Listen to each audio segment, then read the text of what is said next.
I went to a church event recently with a dear friend of mine.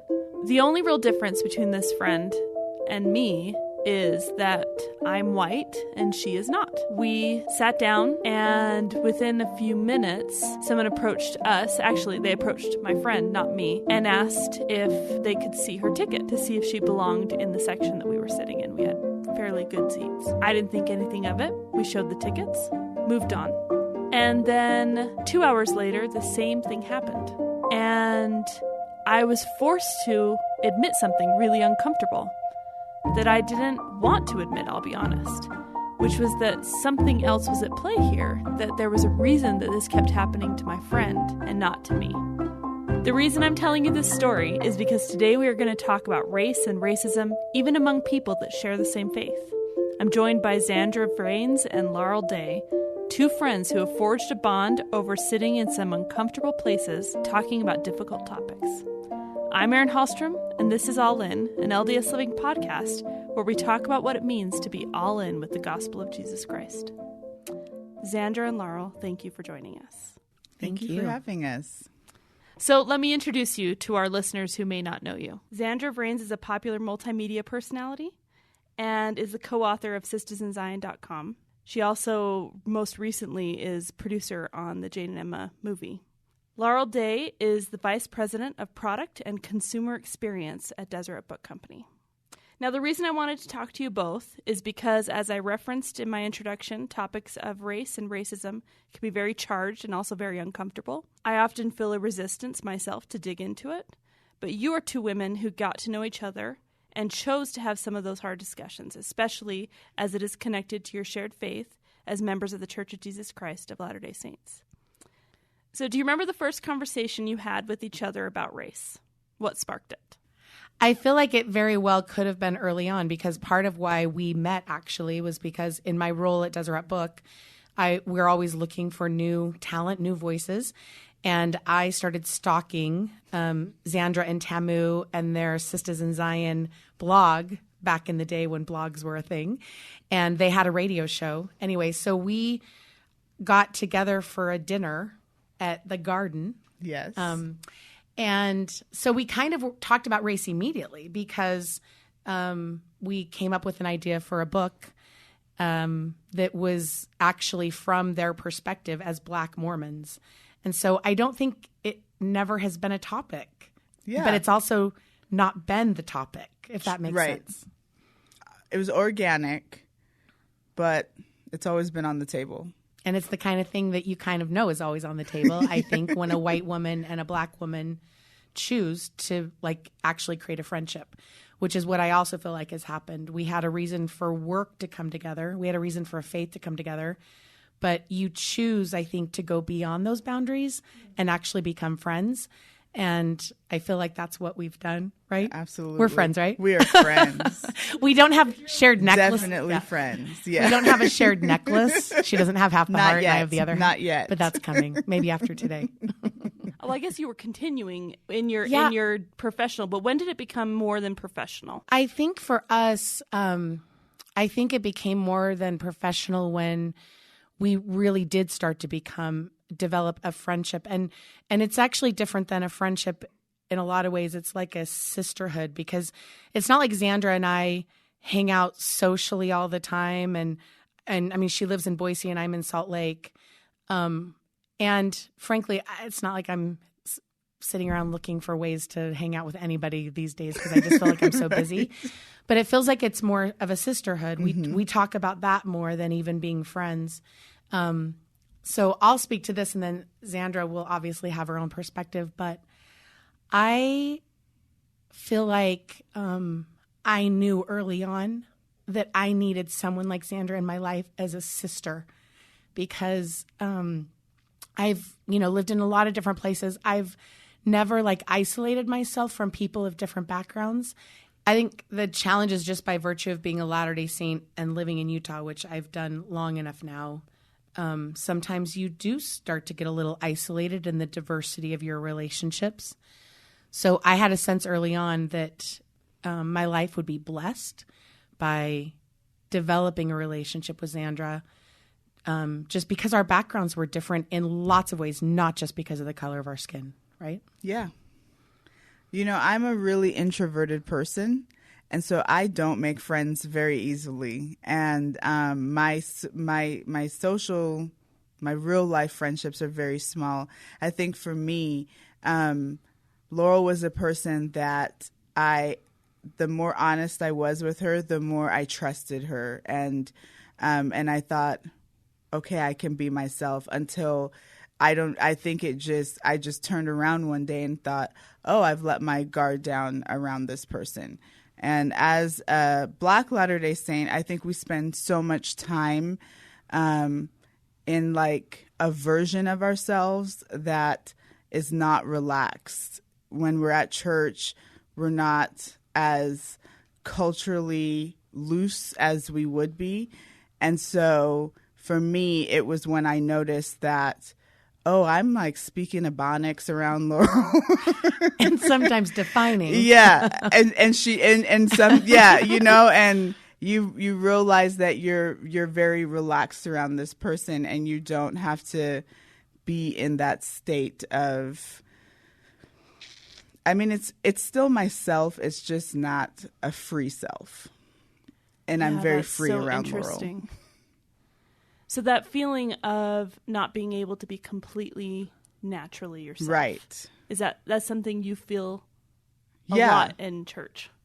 Yeah. I mean, a lot of people say African Americans, Black Americans specifically, we say acts instead of ask. I can say both, but we say the sacrament prayer all the time in our church, and the word ask is in it.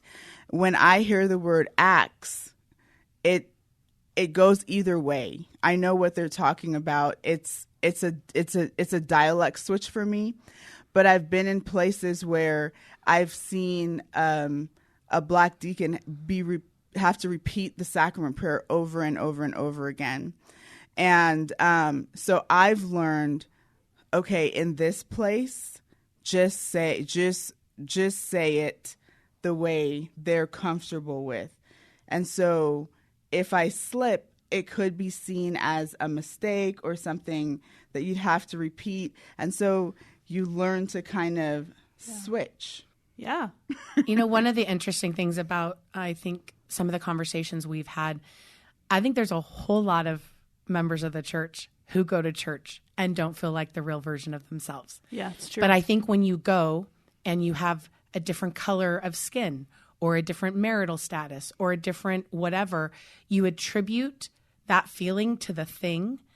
And I'm not saying that it's not at all. Like, I have no doubt that Zandra has a different experience at church because she is a Black member of the church in a predominantly white area than I would given the same circumstances.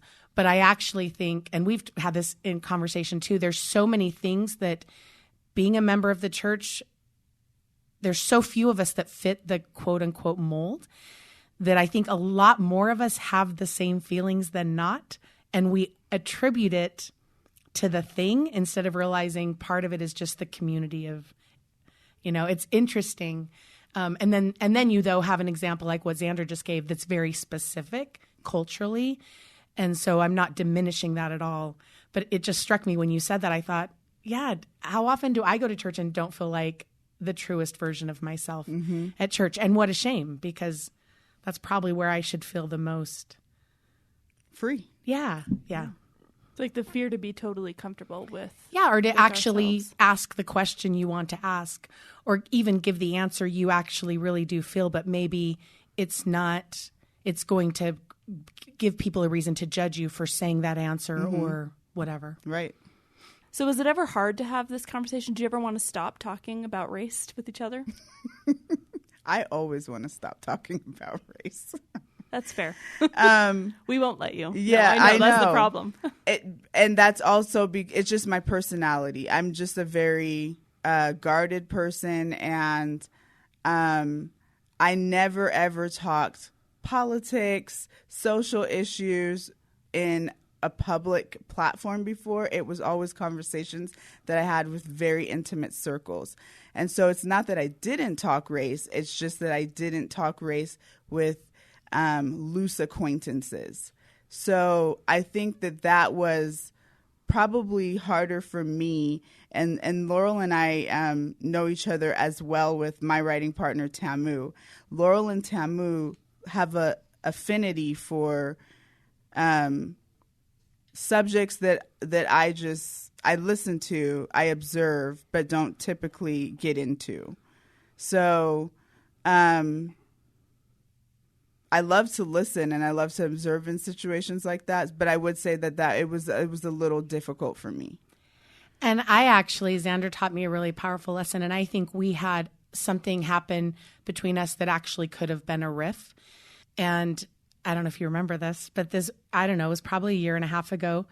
I posted something on Facebook about that was about race and the church and making the connection of how Mormons were persecuted, at one time. And so Mormons of all people should better appreciate the Black experience. And it was my first time posting about race on social media.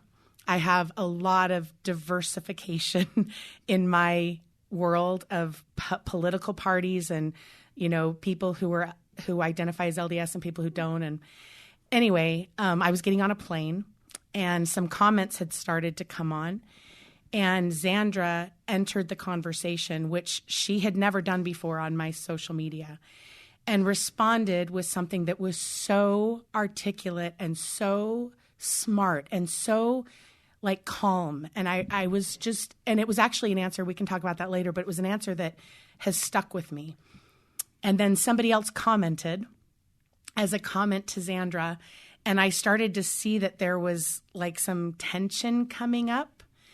And because I was getting on a plane, I got nervous and I deleted the thread because I just didn't want this conversation to happen between people I love and me not be there.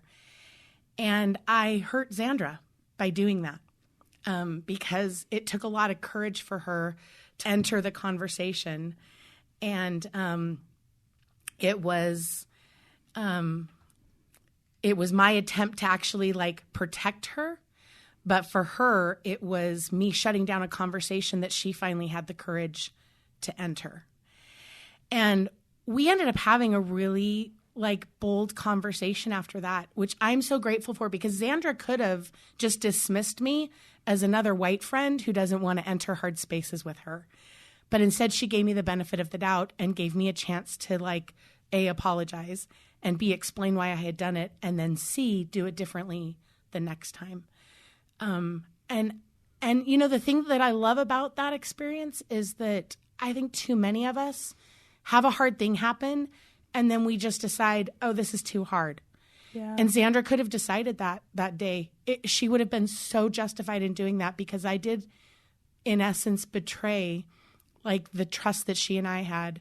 Social media is tricky anyway, but it was a powerful lesson for me. And I don't even know if we've talked about it since then. I don't think we have. But I need you to know, honestly, that was a really profound experience for me, not just in a relationship, but also in this space of trusting each other that we're going to figure this out, even when it's hard. Because I think it's hard, even with as well as we know each other. Sometimes there's still hard things. And right. I love that we're both all in.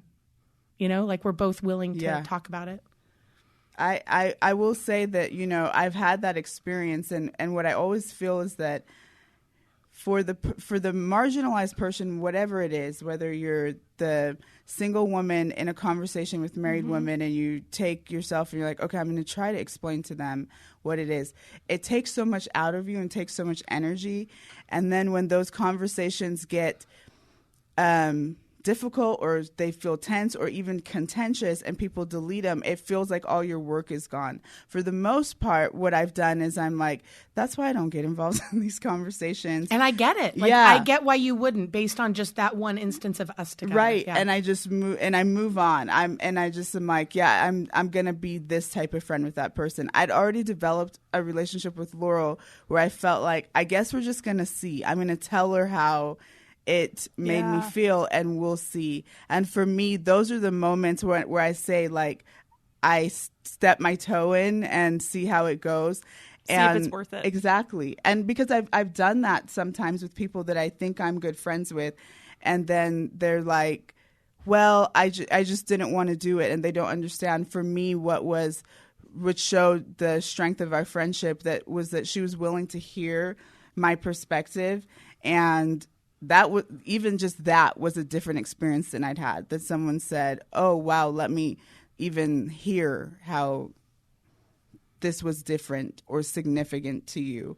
And so those experiences with Laurel have been really why it just keeps going. Not because we get it right all the time, but because we can at least tell each other that we're not getting it right. Well, you've proved to each other you can trust each other. Right. Social media is such a mixed bag. Mm-hmm. It's really tricky. Although I also think it's important to raise your voice there. But I think as a lot of people like me feel this nervousness of stepping into it and saying the wrong thing or having people that you know start saying the wrong things on your post, and how you police that. Zandra, you recently, or I don't know how recently it was, maybe 6 months ago or something, did a fairly long Facebook Live. If by fairly long, you mean 3 hours. 3 hours. It was a 3-hour church block. You're welcome. I'm the reason why church has been cut short. Thank you. I'll have to tell you. So we're connected on Facebook, and I watched it. And I didn't want to watch the whole thing. But I watched it because I felt like it was one of those moments where I felt like it was important because you were hurting about something. And so I guess the question I have from that is, what is the best way that you can feel that support from people? Is it just sitting with you? Is it helping? Is it saying things? I mean, what's the way that you wish people who don't have your same shared experience would engage with you to help support you? Can I ask a clarifying question? Did you not want to watch it because it was so long, or because it was making you uncomfortable, or? Because no, I mean, I wanted to watch it. Let me be clear. But part of it was the length, but the second part of it was after about probably an hour into it, it was hard because it hurt. Yeah. And I saw someone who so sincerely was in pain. And it's hard to sit there when someone's in pain, right? It's hard to do that. And so it's easier to just, I don't know, go back and play Candy Crush. People still play Candy Crush? I don't. They don't, just you. I play something else. No, but you see what I mean? Like it. So anyway, that's my... Yeah. I think exactly what you described is what happens in real life. You're just so uncomfortable, and people want the discomfort to go away. So if I make a comment in church that makes other people uncomfortable, then the natural response that they have, or the initial response that they have, is like, oh my gosh, I just want to be comfortable again, which is usually dismissive. They don't want to talk about it. So how can we get this topic off the table so I can feel comfortable again? And I think all of us have to learn how to sit in discomfort. We really do. Specifically as Latter-day Saints, we believe that we have something called the gift of the Holy Ghost, which is our term for the Holy Spirit, and another name that Scriptures has for him is the Comforter. And, for me, I'm like, if God gives us a comforter, obviously he intends for us to be uncomfortable. And it's the comforter's job to restore comfort, not our job. It's our job to sit there and engage and believe that we have this power that is going to come in and restore comfort, and we'll sort that out. So for me, I think the first step, how people can support anybody that feels like they're in pain or they're hurting, is being willing to be uncomfortable and at least hear. And I know it's really hard, because it's hard. I've been uncomfortable before too. But the minute people are trying to get comfortable again, you're like, oh, I shouldn't have said anything. Or you feel, or it increases the pain because their comments that they're making are dismissive and you feel like no one gets me. And so I just think people have got to be willing to sit in uncomfortable spaces sometimes. For me, what is so unique to our doctrine is that we believe we get the gift of the Holy Ghost. And people always ask me, like, what, like, you guys think that you have something better than other people, or like only you guys get stuff? Here's the thing. We made a specific covenant, which was that we would bear and mourn and comfort. It's so hard to do. And we covenanted that we would do it for the whole world. That's like a huge thing. I believe that we get the gift of the Holy Ghost because we took that covenant on. And when you're bearing and you're mourning, you literally need constant companionship. I don't just need him to come in and tell me like, oh, don't go to that party, or don't do this thing, or hey, this is truth. I need him constantly because I'm doing this forever covenant to bear and mourn. And I need that power with me to be able to do that. And I wish as members of the church, we would tap into that so much more, because that's our doctrine. We believe we got the constant companionship, and we're like not utilizing. If, the Holy Ghost has got to be up there sometimes just going, hello, tag me in. Okay, tag me in. All right, tag me in. Hey, tag me in. Because, we're like running around like, oh my gosh, this is so uncomfortable and it's whatever. Like, hello. We have this power that it says, I will restore the comfort. Don't you worry. Go in, engage. I'm with you, not just sometimes, not just on Sundays, constantly. So I love that about our doctrine. I love that about needing the gift in order to do the covenant, because if you haven't covenanted to do it, you don't need the gift constantly. And we get that immediately. The minute you're baptized and you make your baptismal covenant, you get the gift of the Holy Ghost because you need it the moment you make that covenant. Okay, so let's get uncomfortable for a minute. What does racism look like at church in 2018? In 2018, nobody is coming to my ward house burning crosses, wearing hoods. For the most part, you're not hearing overt racial slurs. And I think for a lot of Latter-day Saints, that's what racism is. So if that's not happening, then we're all better. And also, we have no policy banning Black members from from full membership in the church. So therefore, if you don't see those specific things, then there's no racism.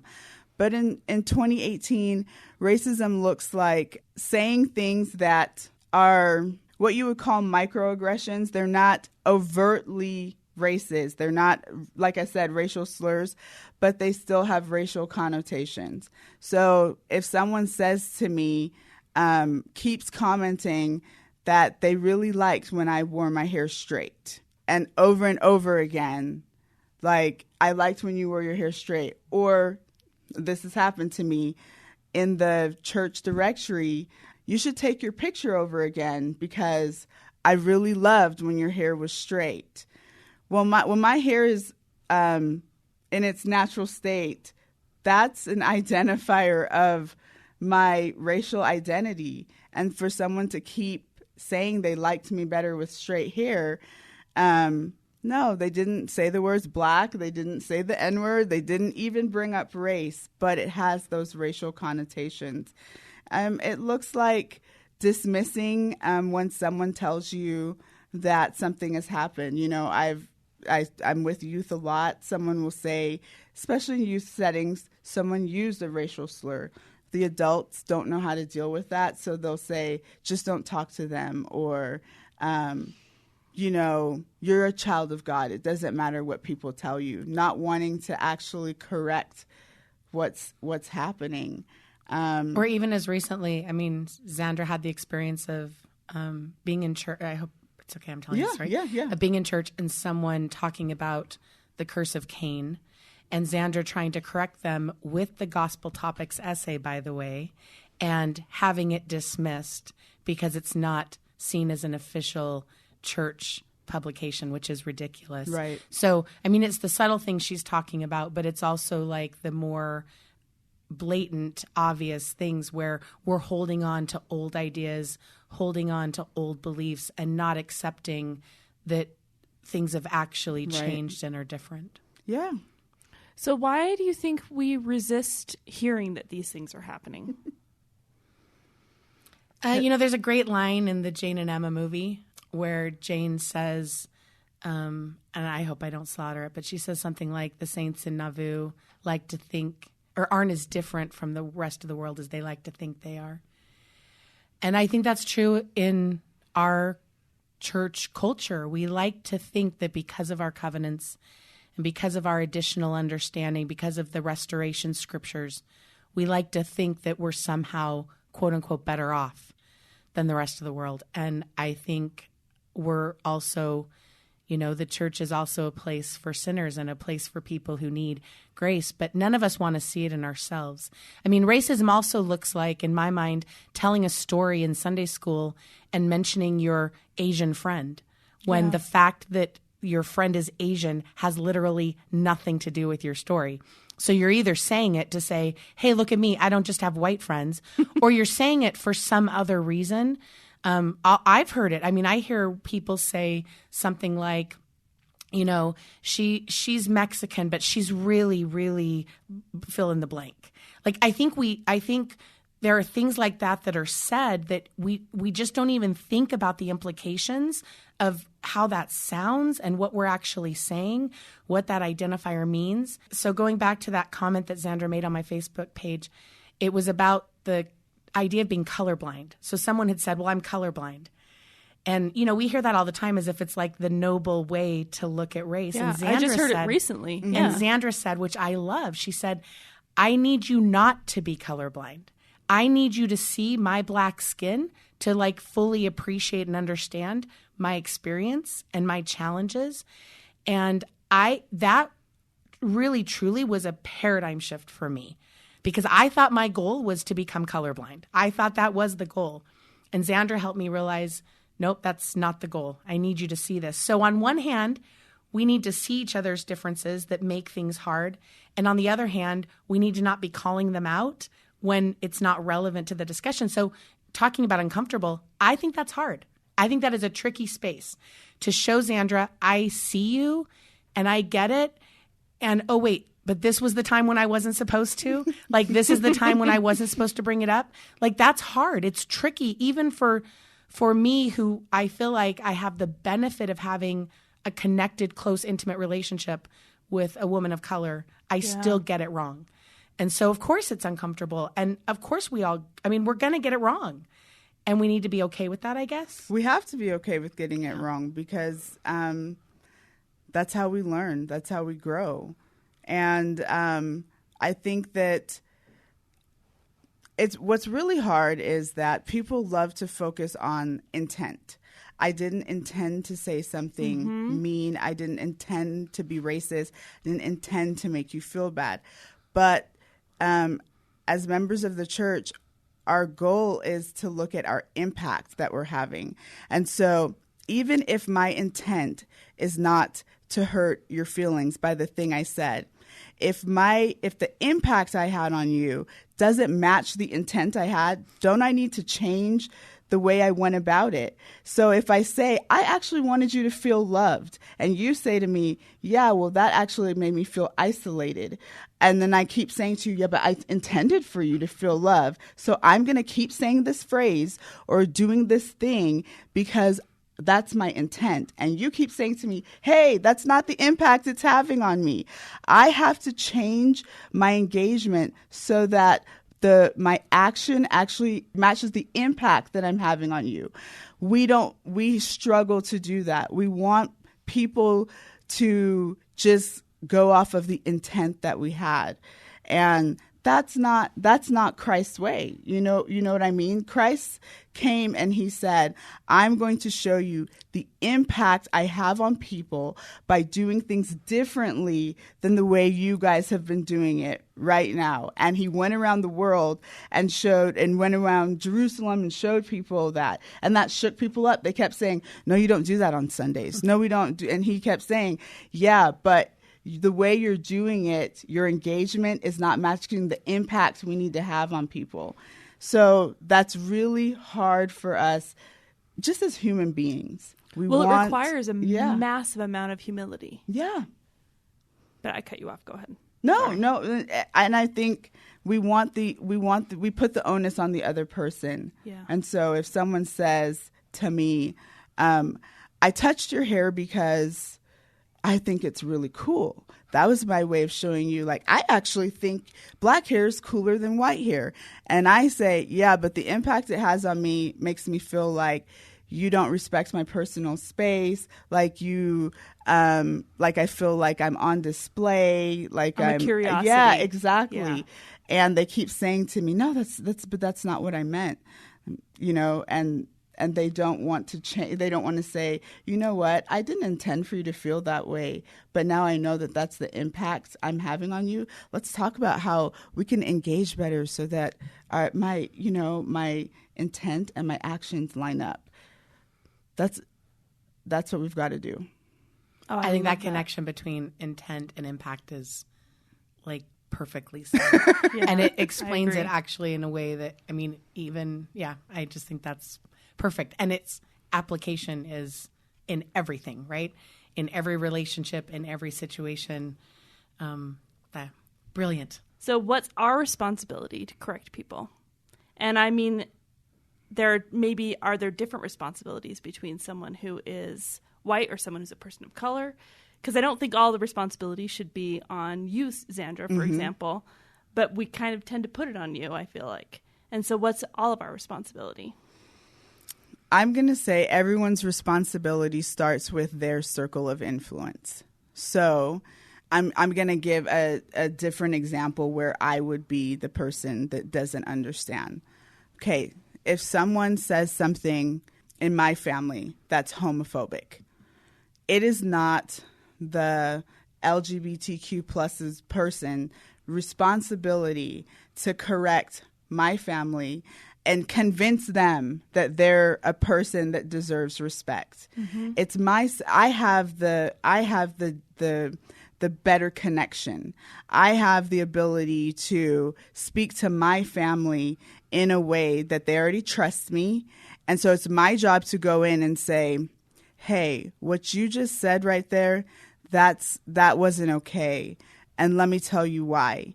And you know that I love you, and you know that we're always going to be family together, but I need to explain this to you. And the reason is because I'm the one that should be having the patience with my family. I'm the one that should be going the rounds if my family's going, no, but it's okay because of this. If I let the person that got hurt have to do that, I'm deepening their hurt. I'm requiring them in that really vulnerable moment to field all of this defensiveness that's going to come at them. But if I'm there and I see that, I get to be patient with my family. I get to hear the asinine things that they might say and shield this person from it and walk through that and muddle through that with them. And I'm the one that has the trust in the relationship to be able to do that. I think sometimes what we tend to do is we'll say, like, let me get my one gay friend in here to go, can you explain to my family why this isn't okay? Sure. Now, if I have trust with that person, I can say, okay, I want to talk to my family about this. Could you help me understand some things and you go one-on-one and then you take that back to your family. So our circles of influence and our places of influence are our responsibility. If a non-Latter-day Saint is offended by something a Latter-day Saint said, that's my community. I go in there and I wrestle with my community and say, look, we got to talk about what happened.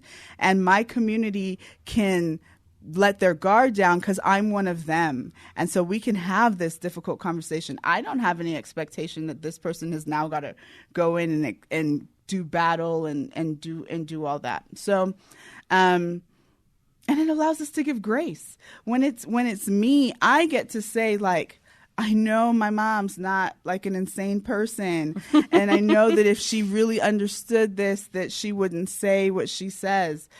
So I can go in with that, but the other person doesn't need to be a part of that. You know, I don't need to say, hey, she didn't mean it like that. It reminds me a little bit of the airport slogan, like, see something, say something.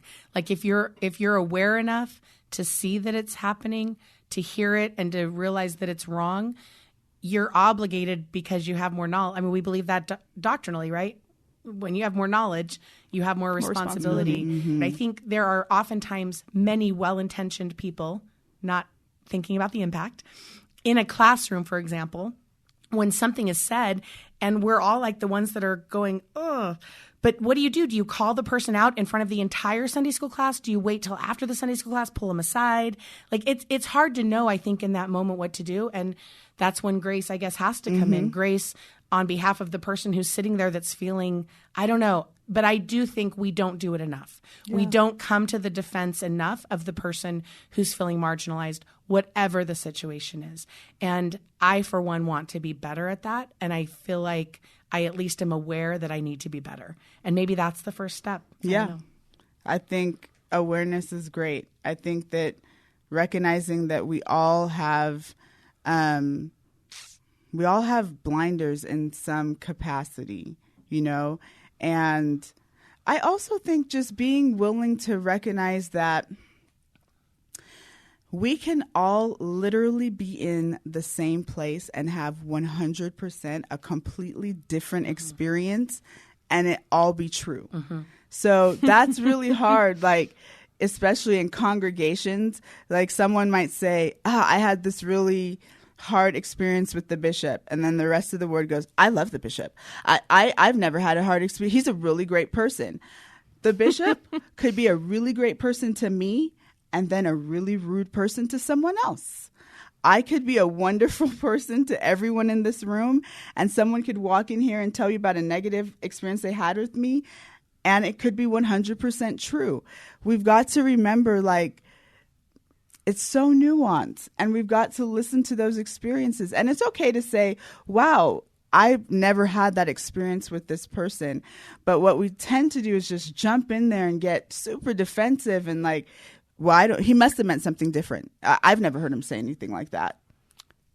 We may not have, but we still need to let that person share that experience. Yeah, I've experienced that a lot, where you have someone that tells you, oh, this thing happened to me and it was super racist. And my immediate response is, oh, are you sure? Right. You know, and instead maybe the response should be, I'm hearing, oh, tell me more about how that made you feel. Yes. Oh, let me understand that. Let me try and understand you better. Right. And coming from a place of empathy before we come from a place of telling you what's what. So let's talk about Jane and Emma. Why make that movie today?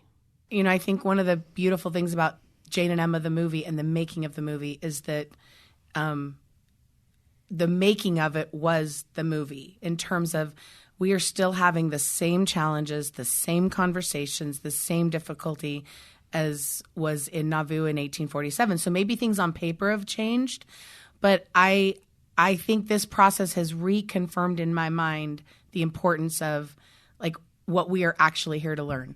Because I think every dispensation and every generation within that dispensation is here to learn how to love each other. And so the issues might fluctuate and the society and the culture might change, but the issue's still the same. And we have reasons to be divided. And we can either choose to let those divisions make us not love each other, or we can figure out how to love each other even with those divisions and those things that are part of just the natural human experience. And it's hard. I mean, when, you know, with the gift of the Holy Ghost, when Moroni says, pray with all the energy of your heart that you may be filled with this love, I don't find anywhere else in the scriptures that we're told to pray with all of the energy of our heart for anything else. And that lets me know, guess what? This is going to be hard. Yeah. Actually, loving each other is the hardest thing you're going to be asked to do. So you better pray with all the energy of your heart to do it, or you're not going to be able to make it. And we have to want it that badly, that we're really willing to have humility, get on our knees and say, I can't do this. My heart cannot change, but I trust that you can change it, and I'm ready and I'm willing. Amen. But it is the challenge of mortality. I am more and more convinced that we're given gender and race and marital status and economic, like whatever those things are, we're almost given those things so that we have something to like force us to change our paradigm and learn to love each other. Otherwise, Heavenly Father could have made us all the same, way easier, and still had a mortal journey, and still learn to somehow become like him. Nope, we couldn't have. Yeah. He realized you actually can't learn to become like me unless you have all these things that clearly make divisions, and you learn to overcome them and love anyway. And I just think that's there's amazing. There's peace in it too, though. So much peace in it. Because Jane and Emma, what it does for me is remind me that we don't have to reinvent the wheel. We're not like, I think sometimes we think of it like, how do we figure this out? Like, this is going to be so hard because no one's ever done it before. The piece in this is like, we have sort of a map of like showing that we did this at a really divisive time, especially in America and in our church. And two women were able to do it. It fills me with hope because I'm like, I'm not making this up or having to figure it out. I just need to pick up the mantle that where they left off and carry on. That knowing that there's 4 mothers in the work that showed us the way gives me a lot of peace and hope. What have you learned from each other? A lot. I think I've learned more about myself through my relationship with Zandra. I've learned more about my ability to listen and more about my ability to understand. I'm someone who I'm pretty quick to have an answer to things.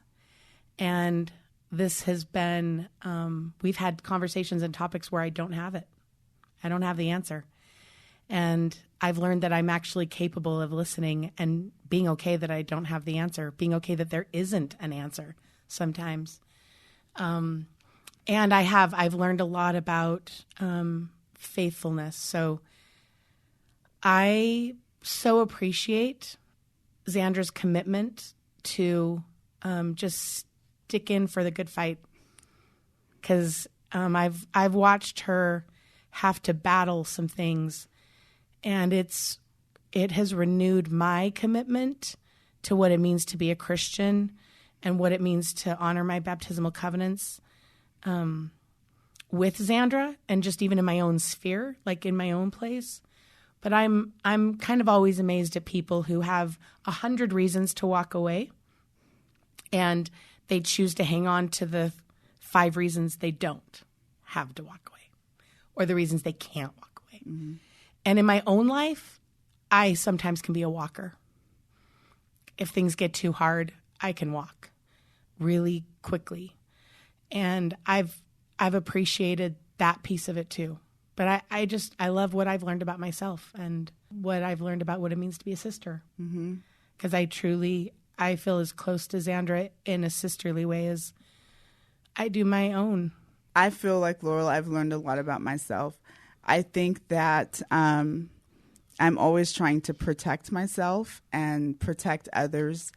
And that makes me decide really quickly who to let in. For Jane and Emma, while Tamu and I were doing the research, it's because of Laurel that we're at the table.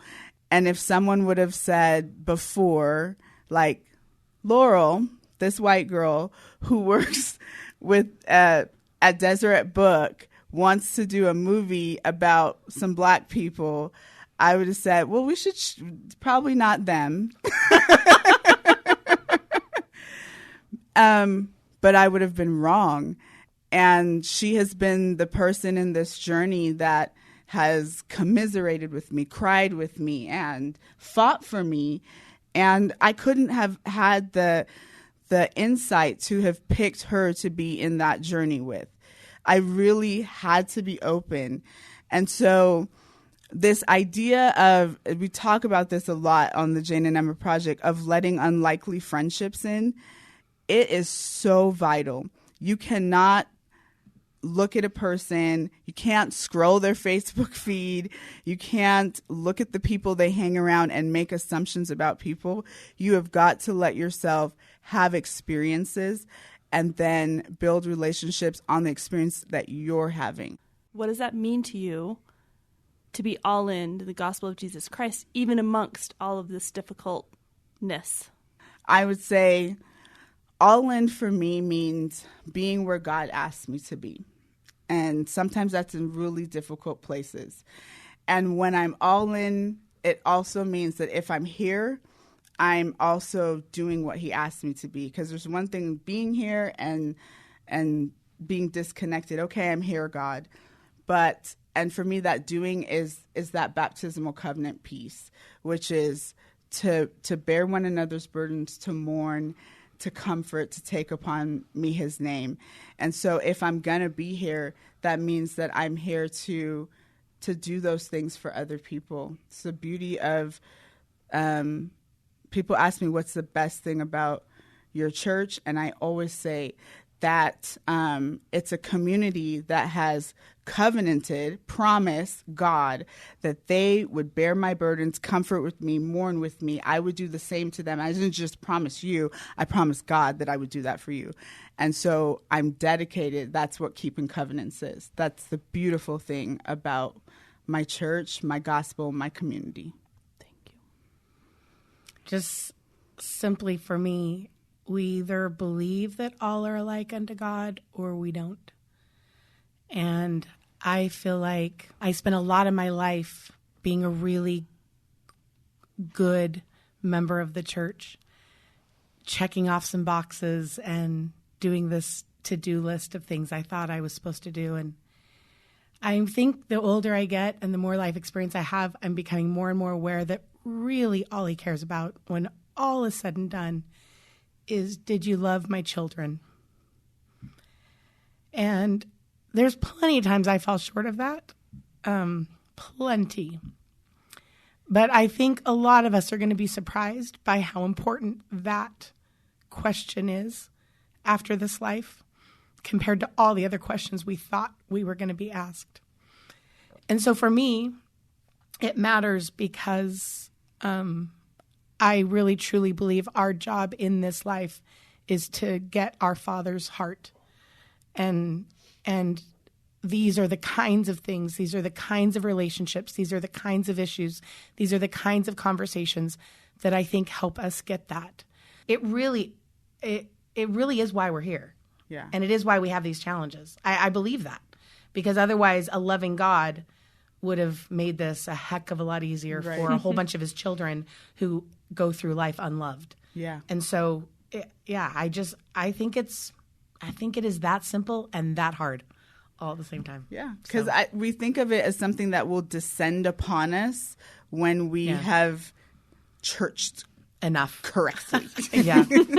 As opposed to something that we're actively engaged in going out and making happen, and in some instances fighting for. Because ironically, you can church correctly and not have the right heart. Absolutely. Right? So, but I think that's what we think. Like, it's like, I will become loving by... if I go through the mechanics. Yes. Enough. And it will just descend upon me. And I will see everybody. And that's work. It takes work to go and see everyone differently. And that's what, really, I think we should know that. It's what Jesus did. Constantly. That was his entire ministry, was going and loving people and watching him work. And they literally say he worked miracles. It was work. So all in to me means, am I willing to do the work it takes to get a heart like his and to love his children and to love my brothers and sisters and to remember that that's actually who we are. So I guess in that respect, we really are sisters. But that's what all in means to me. Thank you both so much for being here, for letting us sit with you in this, and hopefully for a lot of us to dedicate ourselves to sitting in more difficult conversations going forward with our sisters, our brothers, all the children of God. So thank you very much for joining us. Thank you so much for having us. And thanks for the conversation. I think this is a conversation that ought to be continued in every home, in every relationship. We can do better. Thank you. Thanks again to Zandra and Laurel for joining us, and to you for listening. If you haven't seen the movie Jane and Emma, you really should go see it. It's a beautiful film that touches on many of the topics we talked about today. And also, for more episodes of All In, please visit ldsliving.com/allin.